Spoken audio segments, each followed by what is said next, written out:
But first to US politics, where Donald Trump is digging in while Republicans scramble to salvage the election. Party leaders are stampeding away from their nominee after his recently revealed vulgar comments about women. But Mr. Trump says he will never drop out of the race. Let's go now to North America correspondent Stephanie March, who's in Missouri ahead of tomorrow's presidential debate. Yes, thank you.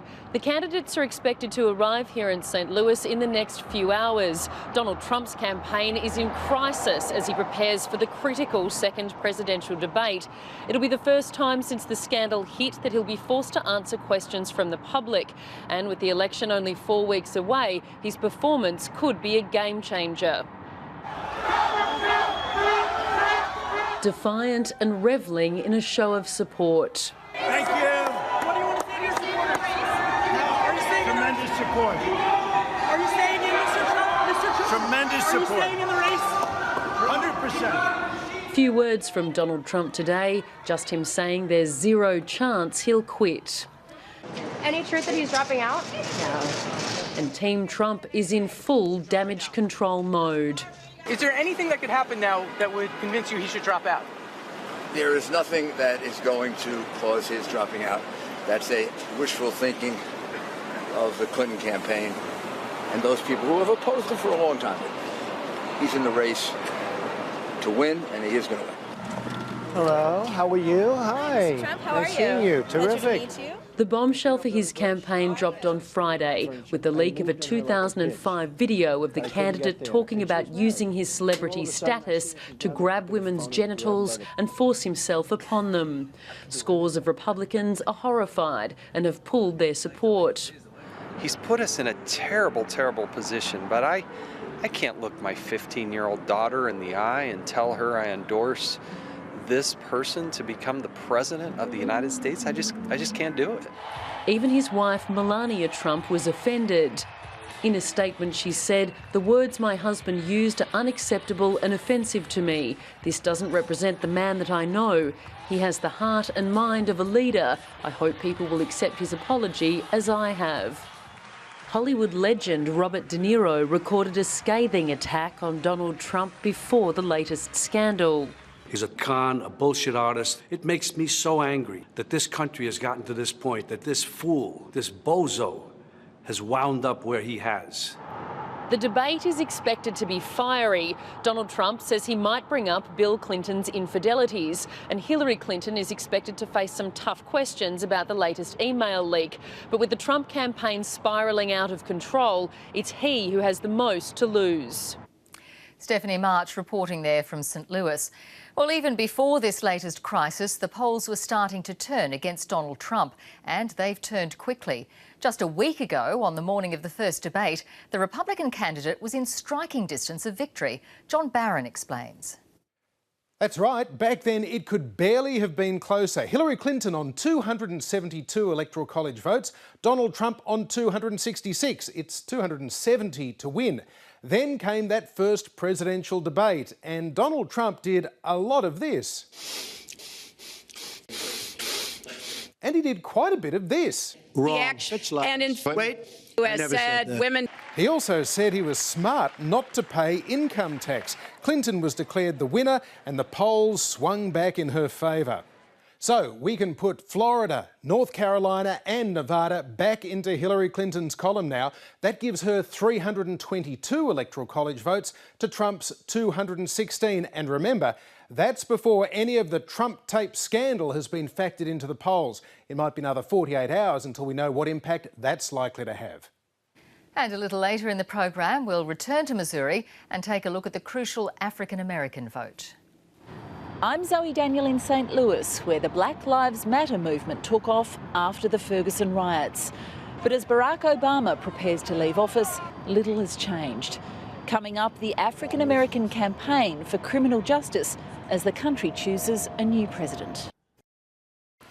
Returning now to our top story, the incredible twists in the race for the White House.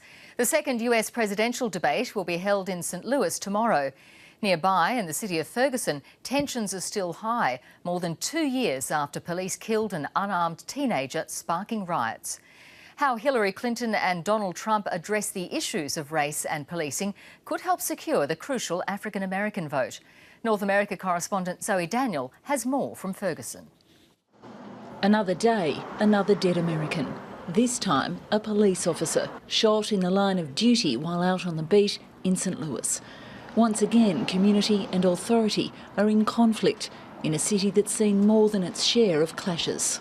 They very often end badly with either the suspect dead or the officer dead, and that leaves people with pretty raw emotions. There's no suggestion the latest shooting was race-related, but it exacerbates distrust between police and those that they protect.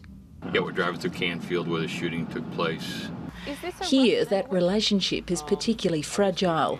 It's been 2 years since Michael Brown was shot during an altercation with an officer, sparking riots that brought this city and America's racial division to world attention. We have a problem in the United States. We have far, far too many encounters between police officers and citizens that end deadly. And the people that are most invested in seeing that end are the people that care about those citizens, the people that care about those cops. Yeah, I miss them. So. Law and order and criminal justice are key priorities for African Americans who want safer communities. But Michael Brown's father has little faith in the presidential candidates to change the picture for the people of Ferguson. If they want to have a conversation with me, they have to talk about the community and not use our lost souls as tickets of getting into the White House. They call us thugs on the news just for standing up, not taking abuse. Rap artist Pancho Rucker was on the streets here after Michael Brown was killed. It's left a lasting impression. There's no trust whatsoever dealing with the poor and black side or the poor minority side of St. Louis. I'll say that. So it's politics as usual.